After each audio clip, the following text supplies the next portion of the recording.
Hello, for this segment of the orientation, we're going to be talking about judging criteria. So what is it that you're actually looking for in these projects as you do the ranking, and particularly as you give the feedback that students and teachers will later receive about where they were strong and where they can improve.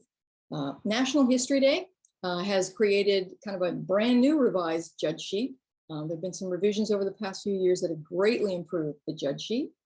These sheets you can first of all look over now by looking at the resources page on the Hawaii Council for the Humanities for judges. They're all posted up there. But when you get your projects, when they're released on the portal, you have a judge sheet for each project. It's already right there that you'll just fill in. Now, I'm going to go over these criteria very quickly. It is weighted now differently than it's been in the past. Now this judge sheet, first of all, is in the form of a rubric, which is wonderful. There's very, very clear criteria that you are looking at as you evaluate, as you provide feedback, broken down into 80% about the historical content, and 20% the presentation. So clarity of presentation or quality, communication skills. But mostly what you're looking at is the historical work that they've done, the historical merits. Now, starting with that, what you're looking at as you evaluate the historical work that they've done, first and foremost is research. A bibliography is part of every project that you look at. When I judge, that's the first thing I look at is the research that they've done.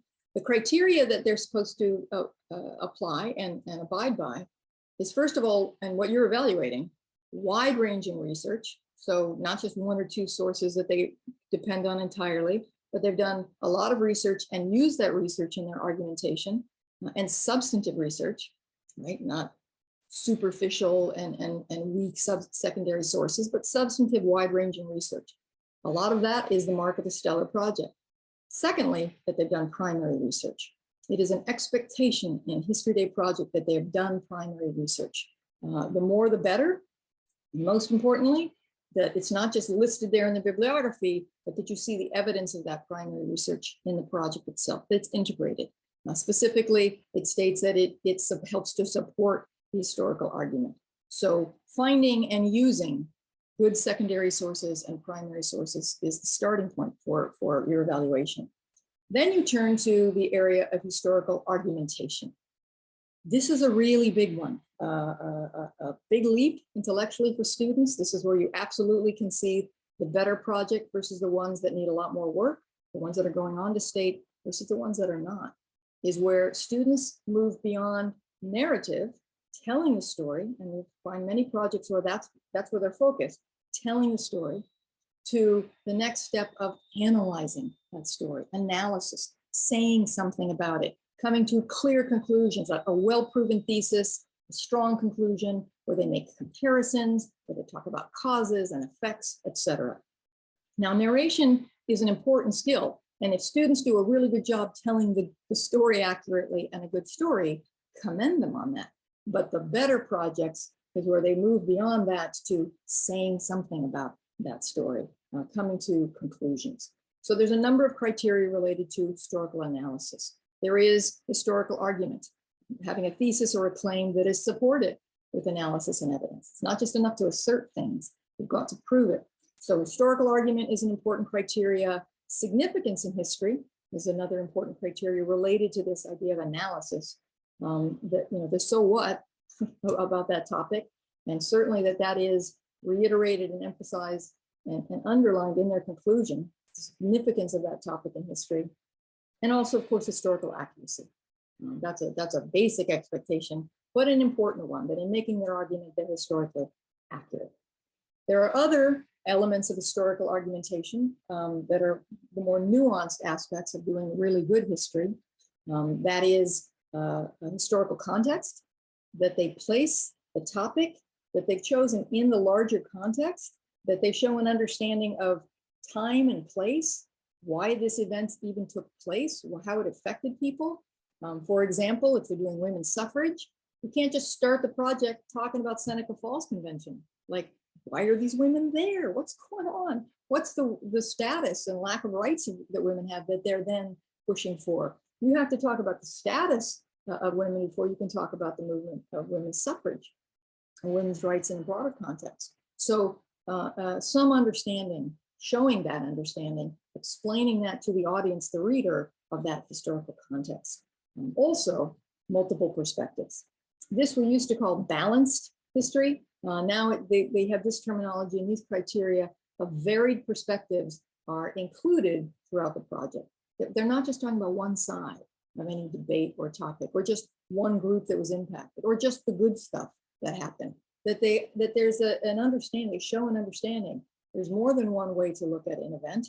There was more than one group of people whose agendas were in operation. There was more than one outcome. There was good and bad. There was short-term, long-term. So multiple perspectives, at least showing an understanding that and attempting to convey those different perspectives, at least more than one. Now they've got limits in time, right? For performance or video, they have limits in words for the other formats. So we don't expect them to do a doctoral thesis on multiple perspectives, but they need to show an understanding, and the really good projects are succinctly able to do that. So those are all of the elements of historical analysis and approach that you are evaluating. You're also evaluating their adherence to the theme. Every year there's a broad-based theme that they link their topics to. They can be very creative in how their topic links to that broader theme: communication history, conflict and compromise in history, technology and science. There's different themes. How they connect that, they can be as creative as they want, but they have to make the link clear. You should not have to work at it to figure out how this connects to the theme. You are evaluating that link to the theme. What you are not evaluating is if you like the topic, right? This is really important. Your prejudices or passions, your personal area of interest, what you would prefer to see them say in their argumentation or conclusion you want them to make, none of that enters into the judging. You are judging based on what they have presented and these criteria. We don't want to see people kind of saying, well, it's local history, so I'm going to weigh that better, weigh that higher. Certainly we all love to see when students do local history, but that's not in the criteria. They may have been told by their teacher what topics, range of topics they need to choose. They may be passionately interested in something that happened in Africa or Europe or the ancient past. We need to let them do the project that they want to do and not impose our preferences and our prejudices on how they approach it, the conclusions that they draw, if it is supported, and the area or time period that they're addressing. So those are all of the areas that relate to historical approach. Then you are also looking at clarity of presentation for, again, 20% of your evaluation.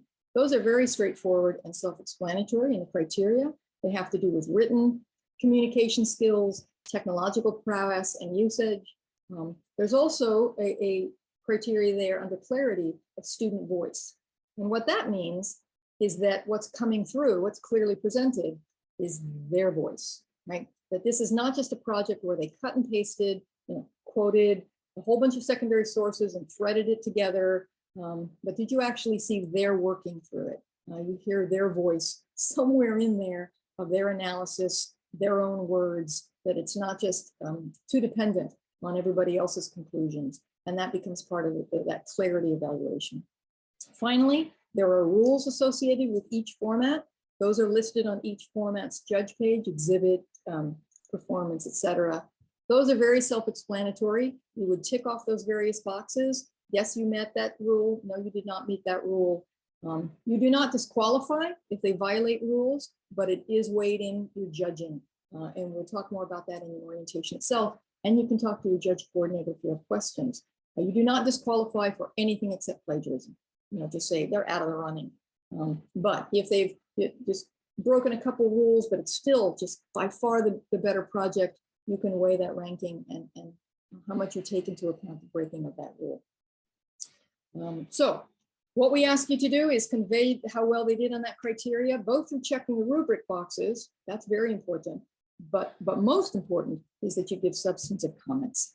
Take some time to provide written comments that both commend what they did well and tell them where they can strengthen their work and their historical approach, but do it as gently and kindly as possible.